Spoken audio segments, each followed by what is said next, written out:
Hello students, நம்ம இன்றைக்கி இந்த வீடியோவில் என்ன பார்க்க போகிறோம்னா எக்ஸசைஸ் 7.6 உள்ள கொஷின்ஸ் பார்க்க போகிறோம். ஸோ இந்த கொஷின்ஸ் பார்க்குறதுக்கு முன்னாடி இந்த சாப்டருடைய ஒரு சின்ன இன்ட்ரோடக்ஷன் மாதிரி ஒன்று கொடுத்துட்றேன். அதை கொஞ்சம் ஞாபகத்தில் வச்சுக்கோங்க, சரிங்களா?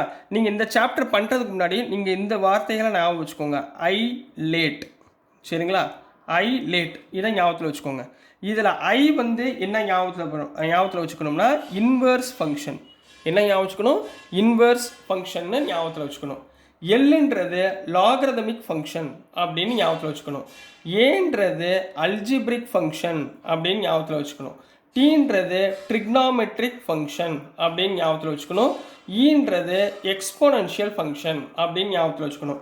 இதில் நீங்கள் இன்டகிரேட் பண்ணுறப்ப நீங்கள் கம்பல்சரி என்ன பண்ணணும்னா இந்த ஆர்டரில் இருக்கா அப்படின்றத நீங்கள் செக் பண்ணிக்கணும், சரிங்களா? இந்த ஆர்டர்னால் ஃபஸ்ட்டு நீங்கள் இன்வர்ஸ் ஃபங்க்ஷன் இருக்கணும், அப்புறம் லாக் இருக்கணும், அப்புறம் லாக் இருக்கணும், அல்ஜிப்ரிக் இருக்கணும். அல்ஜிப்ரிக் இருந்ததுக்கப்புறம் தான் ட்ரிக்னாமெட்ரிக் இருக்கணும். ட்ரிக்னாமெட்ரிக் ஃபங்க்ஷன் இருக்கிறதுக்கப்புறம் தான் எக்ஸ்போனன்ஷியல் ஃபங்க்ஷன் இருக்கணும். இந்த ஆர்டரில் இருந்தால் தான் உங்களுக்கு 7.6 உள்ள சம்ஸை எல்லாமே உங்களால் இன்டகிரேட் பண்ண முடியும். இல்லைன்னா மாறி இருந்தால் இன்டகிரேட் பண்ண முடியாது. இதில் நீங்கள் கண்டிப்பாக கவனிக்க வேண்டிய 2 ஃபார்முலா கொஞ்சம் ஞாபகத்தில் வச்சுக்கோங்க. இன்டகிரேஷன் ஆஃப் யூடிவி, இதை உங்களுக்கு சிம்பிளாக உங்களுக்கு ஈஸியான மெத்தடில் சொல்லி கொடுக்குறேன். இந்த ஃபார்முலா எப்போ நீங்கள் யூஸ் பண்ணணும்னா, இப்போ ஒரு algebraic function into trigonometric function வந்துச்சுன்னா நீங்கள் இந்த ஃபார்முலாவை யூஸ் பண்ணணும், சரிங்களா? அதே மாதிரி அல்ஜிப்ரிக் ஃபங்க்ஷன், எக்ஸ்போனன்ஷியல் ஃபங்க்ஷன் பார்த்தீங்களா? அல்ஜிப்ரிக் அப்புறம் எக்ஸ்போனன்ஷியல், அல்ஜிப்ரிக் அப்புறம் ட்ரிக்னாமெட்ரி, இந்த 3 ஃபங்க்ஷன் வர்ற மாதிரி இருந்தால் நீங்கள் என்ன யூஸ் பண்ணணும்? இன்டெக்ரல் ஆஃப் யூடிவின்ற ஃபார்முலாவை யூஸ் பண்ணணும். அப்படி இல்லை இன்வர்ஸ் இல்லை லாகரதம் இந்த மாதிரி வந்துச்சுன்னா நீங்கள் எந்த ஃபார்முலா யூஸ் பண்ணணும்னா integral of u v into d x, இந்த ஃபார்முலா யூஸ் பண்ணணும். இந்த ஃபார்முலா என்னன்னா u into integral of v d x minus integral of u dash into integral v d x whole d x, சரிங்களா? இந்த ஃபார்முலா நீங்கள் யூஸ் பண்ணி பண்ணணும். இதில் இன்டகிரேஷன் ஆஃப் யூடிவி என்ன ஃபார்முலானா யூவி மைனஸ் இன்டெக்ரல் விடியூ. இது உங்களுக்கு சம்மில் போடும்போது உங்களுக்கு ஈஸியாக இந்த ஃபார்முலாவே இல்லாமல் உங்களுக்கு ஈஸியாக சப்ஸ்டியூட் பண்ணுறது உங்களுக்கு நான் சொல்லித்தரேன். எப்போ அல்ஜிப்ரிக் ட்ரிக்னாமெட்ரிக் ஃபங்க்ஷன் இந்த ஃபங்க்ஷன் அல்லது அல்ஜிப்ரிக் எக்ஸ்போனன்ஷியல் ஃபங்க்ஷன் வந்திருந்தால் இதை யூஸ் பண்ண போகிறீங்க. அப்படி இல்லை வேறு ஏதாவது மாறி வந்துருந்துச்சுன்னா கீழே உள்ள ஃபார்முலாவை யூஸ் பண்ண போகிறீங்க. இதை மட்டும்தான் நீங்கள் இப்போ ஞாபகத்தில் வச்சுக்க வேண்டியது. எதுக்கு? 7.6 எக்ஸசைஸ்க்கு. இப்போ நம்ம ப்ராப்ளம்குள்ளே போயிடலாம். ஸோ இப்போமா கொஸ்டின் நம்பர் 1 என்ன கொடுத்துருக்காங்கன்னா எக்ஸ் இன்ட்டு சைன் எக்ஸ், இது ரெண்டையும் உங்களை இன்டகிரேட் பண்ணி சொல்லுங்கள் அப்படின்னு சொல்லியிருக்காங்க. நான் உங்களுக்கு ஆல்ரெடி இன்ட்ரோடக்ஷனில் சொல்கிற மாதிரி என்ன ஞாபகத்தில் வச்சுக்கணும்? ஐ லேட், இதை ஞாபகத்தில் வச்சுக்கணும், சரிங்களா? ஐலேட்னா என்ன அர்த்தம்?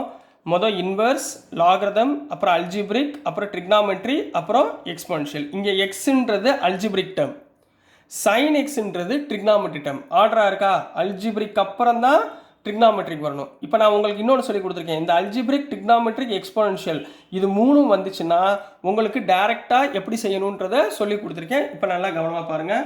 ஃபஸ்ட்டு என்ன பண்ண போறீங்க? சொல்யூஷனில் கொடுத்துருக்கிறது கரெக்ட், சரிங்களா? முதல் அல்ஜிப்ரிக் இருக்குது, அப்புறம் ட்ரிக்னாமெட்ரிக் இருக்குது, பிரச்சனை இல்லை. அப்போ integral of x sine x into d x. முதல் நீங்கள் என்ன பார்க்கணும்னா இதில் 2 டேர்மில் எதை டிஃப்ரென்ஷியேட் பண்ணால் 0 அப்படின்ற டேர்ம் வருது அப்படின்றத பார்க்கணும். எக்ஸை டிஃப்ரென்ஷியேட் பண்ணால் 1 டிஃப்ரென்ஷியேட் பண்ணால் 0. அப்போ எக்ஸுன்ற டேர்மை நம்ம என்ன பண்ண போகிறோம்? டிஃப்ரென்ஷியேட் பண்ண போகிறோம். சைன் எக்ஸுன்ற டேர்மை நம்ம என்ன பண்ண போகிறோம்? இன்டகிரேட் பண்ண போகிறோம். என்ன பண்ண போகிறோமா? இன்டகிரேட் பண்ண போகிறோம். இப்போ பாருங்கள், எக்ஸை டிஃப்ரென்ஷியேட் பண்ணால் என்ன? 1 டிஃப்ரென்ஷியேட் பண்ணால் என்ன? 0, ரைட்டுங்களா? அதே மாதிரி சைன் எக்ஸை இன்டகிரேட் பண்ணால் minus cos x, minus cos எக்ஸை இன்டகிரேட் பண்ணால் மைனஸ் சைன் எக்ஸ், ரைட்டுங்களா? இந்த மாதிரி எழுதிக்கோங்க. அதே மாதிரி இந்த ரெண்டு பக்கமும் ஆரோ போட்டுக்கோங்க. இது ப்ளஸ், இது மைனஸ் அப்படின்ற சிம்பிளை மட்டும் சேஞ்ச் பண்ணிக்கோங்க. இவ்வளோ நீங்கள் பார்த்தா போதுமா? எதுக்கு? இந்த அல்ஜிப்ரிக், ட்ரிக்னாமெட்ரிக், எக்ஸ்போனன்ஷியல் டேர்ம் வந்தால் மட்டும் இந்த ஃபார்மேட்டை நீங்கள் யூஸ் பண்ணுங்கள், ஈஸியாக புரிஞ்சிடும். இப்போ பாருங்கள், எக்ஸுக்கும் இதுக்கும் மல்டிப்ளை பண்ண போகிறீங்க, 1 இதையும் மல்டிப்ளை பண்ண போகிறீங்க. ப்ளஸ் இன்ட்டு மைனஸ் என்ன வந்துடும்? Plus into minus minus, x into cos x, x cos x. அடுத்து கீழே பாருங்கள், minus into minus plus 1 into sine x plus c. So this is the answer for question number 1 கண்ணா. ஈஸியாக இருக்குங்களா? ஃபார்முலாவே இல்லாமல் டைரெக்டாக போகிறது எப்படி அப்படின்றத உங்களுக்கு சொல்லி கொடுத்துருக்கேன், ஞாபகத்தில் வச்சுக்கோங்க. Next question number 2. சரிங்களா? கொஸ்டின் நம்பர் 2ல் என்ன கொடுத்துருக்காங்கன்னா எக்ஸு சைன் 3x. இதில் என்னென்னமா இருக்குது நல்லா நோட் பண்ணி பாருங்கள். ஒன்று அல்ஜிப்ரிக் இருக்குது, இன்னொன்று ட்ரிக்னாமெட்ரிக். சைன்னா ட்ரிக்னாமெட்ரி, சைனு காஸ் டேன்லாம் ட்ரிக்னாமெட்ரி. ஸோ அல்ஜிப்ரிக் அப்புறம் என்ன வருது, ட்ரிக்னாமெட்ரி வருதா? ஸோ இந்த ஃபார்மேட்லேயே நம்ம இதை பண்ணிடுவோமா? இப்போ பாருங்கள், ஃபஸ்ட்டு இங்கே என்ன பண்ணணும், integration of x sine 3x into d x. ரைட்டுங்களா? முதல் எக்ஸுன்ற டேர்மை எழுதிக்கணும், அடுத்து சைன் 3xன்ற டேர்மை எழுதிக்கணும். முதல் டேர்மை டிஃப்ரென்ஷியேட் பண்ணணும், செகண்ட் டேர்மை இன்டகிரேட் பண்ண போகிறோம். எக்ஸை டிஃப்ரென்ஷியேட் பண்ணால் 1, 1 டிஃப்ரென்ஷியேட் பண்ணால் 0.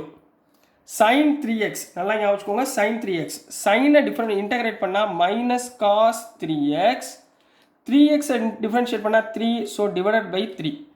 ஞாபகம் வச்சுக்கோங்க. 3ன்னு வந்தால் 3 கீழே போடணும். இங்கே 3 இல்லை 1 இருக்காங்களா, பை 1ன்னு அர்த்தம். அதனால தான் இங்கே போடல, இங்கே 3/3. அதே மாதிரி மைனஸ் காசை இன்டகிரேட் பண்ணால் சைன் 3x, திருப்பி ஒரு 3 வரும். 3 3s கீழே 9 ஆயிரும். இப்போ இந்த 2 டேர்மையும் எடுக்கணும், இந்த 2 டேர்மையும் எடுக்கணும். இங்கே ப்ளஸ், இங்கே மைனஸ்.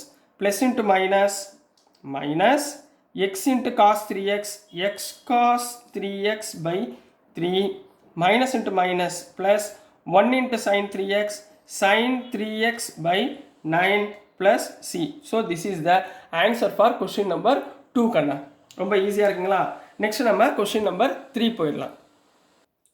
ஸோ நெக்ஸ்ட்டுமா கொஸ்டின் நம்பர் 3ல் என்ன இருக்குன்னா எக்ஸ் ஸ்கொயர் இ பவர் எக்ஸ்ன்னு இருக்குது. இதில் எக்ஸ் ஸ்கொயர்ன்றது அல்ஜிப்ரிக் டேர்ம், ரைட்டுங்களா? E power எக்ஸ்ன்றது exponential term. இப்போ அல்ஜிப்ரிக் டேர்முக்கு அப்புறம் தான் எக்ஸ்போனன்ஷியல் டேர்ம் வருது. ஸோ கொடுத்துருக்க கொஸ்டின் கரெக்ட். சரிங்களா? ஸோ இதையும் என்ன பண்ண போகிறோம், நான் என்ன சொன்னேன், டைரக்ட் மெத்தடில் உங்களுக்கு போட சொல்லி கொடுத்துருக்கேன். ஃபஸ்ட்டு என்ன பண்ணணும், integration of x square e power x into டிஎக்ஸ்ன்னு வச்சுக்கோங்க. இந்த எக்ஸ் ஸ்கொயர் தனியாக எழுதிக்கோங்க, இ பவர் எக்ஸை தனியாக எழுதிக்கோங்க. எக்ஸ் ஸ்கொயரை டிஃப்ரென்ஷியேட் பண்ணணும், இ பவர் எக்ஸை இன்டகிரேட் பண்ணணும். சரிங்களா? எக்ஸ் ஸ்கொயரை டிஃப்ரென்ஷியேட் பண்ணால் 2x, 2xை டிஃப்ரென்ஷியேட் பண்ணால் 2, 2வை டிஃப்ரென்ஷியேட் பண்ணால் 0. நீங்கள் 0 வர்ற வரைக்கும் டிஃப்ரென்ஷியேட் பண்ணிட்டே போகணும், ஞாபகத்தில் வச்சுக்கோங்க. அதே மாதிரி இ பவர் எக்ஸை இன்டகிரேட் பண்ணால் இ பவர் எக்ஸ், திரும்ப இ பவர் எக்ஸை இன்டகிரேட் பண்ணால் சேம் இ பவர் எக்ஸ், திரும்ப இ பவர் எக்ஸை இன்டகிரேட் பண்ணால் இ பவர் எக்ஸ். ஏன்னா இ பவர் எக்ஸை இன்டகிரேட் பண்ணாலே இ பவர் எக்ஸ் தான். சரிங்களா? ஸோ இந்த 2 டேர்ம் எடுக்கணும், இந்த 2 டேர்ம் எடுக்கணும், இந்த 2 டேர்ம் எடுக்கணும். இங்கே ப்ளஸ் மைனஸ் ப்ளஸ். சரிங்களா? ஸோ இதை அப்படியே கன்வெர்ட் பண்ணி எழுதுங்கம்மா. ஃபஸ்ட்டு டேர்ம் என்ன இருக்குது, ப்ளஸ் இருக்குது, x square into e power x, minus second term இங்கே 2x இ பவர் எக்ஸ் இருக்குது, 2x இ பவர் எக்ஸ், இங்கே 2 ப்ளஸில் இருக்குது, அப்போ plus 2 e power x plus c. So this is the answer for question number 3 கண்ணா. So dear students, நான் அனுப்புகிற videos உங்களுக்கு எவ்வளோ ஈஸியாக இருக்கணுமோ அந்த அளவு ஈஸியான ஃபார்மேட்டில் தான் உங்களுக்கு சொல்லி கொடுத்துட்ருக்கேன்.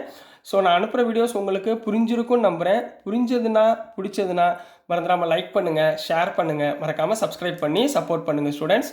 தேங்க்யூ.